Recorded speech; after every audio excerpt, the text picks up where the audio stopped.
Já pensou num lugar onde ideias não são só debatidas, mas sim programadas? Assim, na prática. Um laboratório de startups, né? Exato. Onde o cérebro humano e a inteligência artificial, tipo, colaboram para criar uma startup funcional, em questão de horas. Parece coisa de filme, mas Mas é a realidade lá na Pix Bugtech do Thiago Ciarlini. Ele já lançou, olha só, 87 startups com essa pegada. 87. Sim.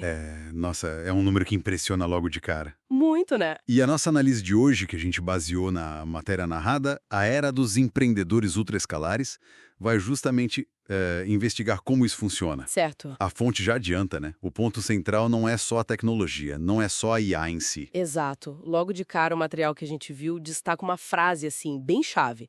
O segredo é saber treinar a IA. Uhum. E mais ainda, saber treinar pessoas para treinar a IA.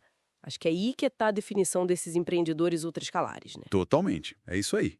E essa habilidade de treinar, ela se reflete numa eficiência que é, bom, quase inacreditável. Como assim? A matéria aponta que cada nova startup que entra nesse ecossistema exige só 2,3% a mais de poder computacional. Só isso. Só isso? Espera aí, 2,3%? Parece simples demais, não? Parece, né? Mas aí que tá a armadilha. Por trás dessa aparente simplicidade, a fonte mostra a complexidade toda. Que seria? Anos de preparo técnico, visão estratégica e essa tal de curadoria cognitiva. Curadoria cognitiva, o que seria isso, assim, na prática? Como funciona? Boa pergunta.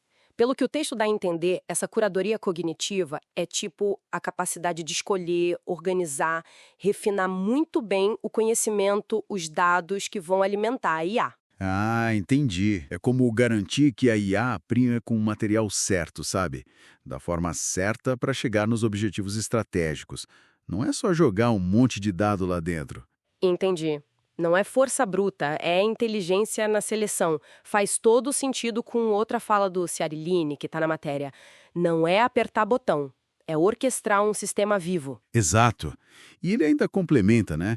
Eu não gero empresas, eu desenho sinapses.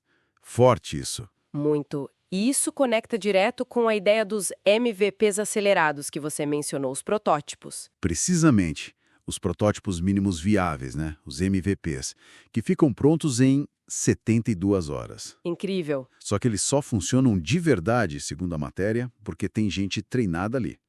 Para validar, para ajustar e principalmente para humanizar esses protótipos.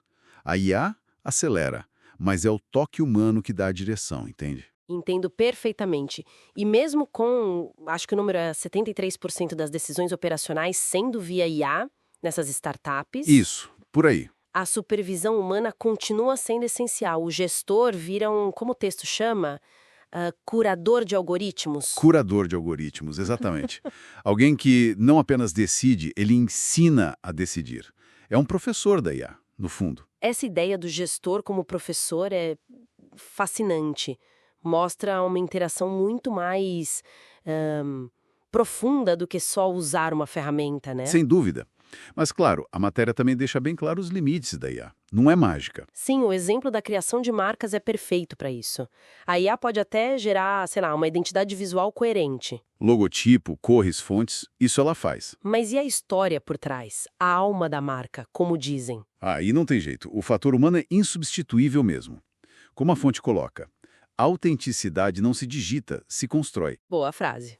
A narrativa, a conexão emocional, isso ainda é nosso, da sensibilidade humana. Outro ponto de virada que a matéria explora bastante é a gestão de recursos. Tempo, lucro, previsibilidade, a IA muda tudo isso. Muda radicalmente. Só que interpretar os insights que ela gera, bom, não é para qualquer um, né? Definitivamente não é trivial. Exige, como diz o texto, preparo técnico profundo e visão sistêmica.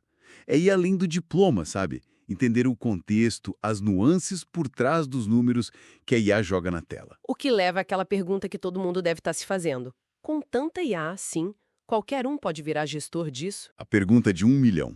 E a resposta do Ciarlini na matéria é bem direta, sem rodeios. Qual é? Ele diz, não vamos gerar líderes de IA do nada. Primeiro, precisamos treinar pessoas para treinar a IA.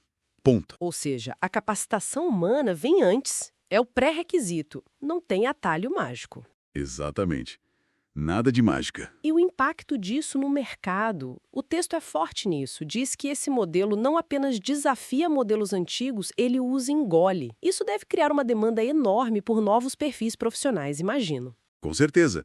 A matéria até destaca 2 perfis novos. O arquiteto de IA, Que seria quem constrói as estruturas, isso, quem desenha e monta as estruturas complexas de IA. e tem também o operador de IA, O operador. que seria quem ajusta no dia a dia a manutenção. É por aí.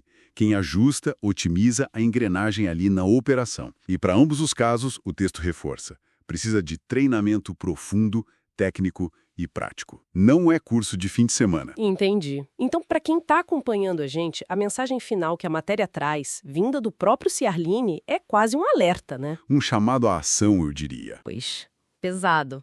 É uma afirmação forte, né?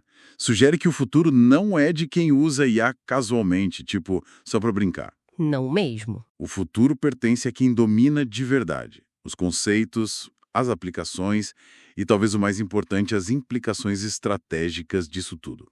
E para a gente fechar, fica uma reflexão que a leitura inspirou. Atitude sem preparo é ruído. Muito barulho por nada, né? Exato. Mas preparo com atitude, aí sim, é disrupção. Excelente ponto. Isso abre até uma outra questão para pensar depois, né? Como que essa visão de orquestração de IA, de curadoria de algoritmos, que funciona tão bem para criar startup rápido, Sim, como isso poderia, sei lá, ser adaptado para outras áreas? Setores mais tradicionais, talvez, ou até mesmo na gestão pública? Fica aí a provocação para o pessoal refletir.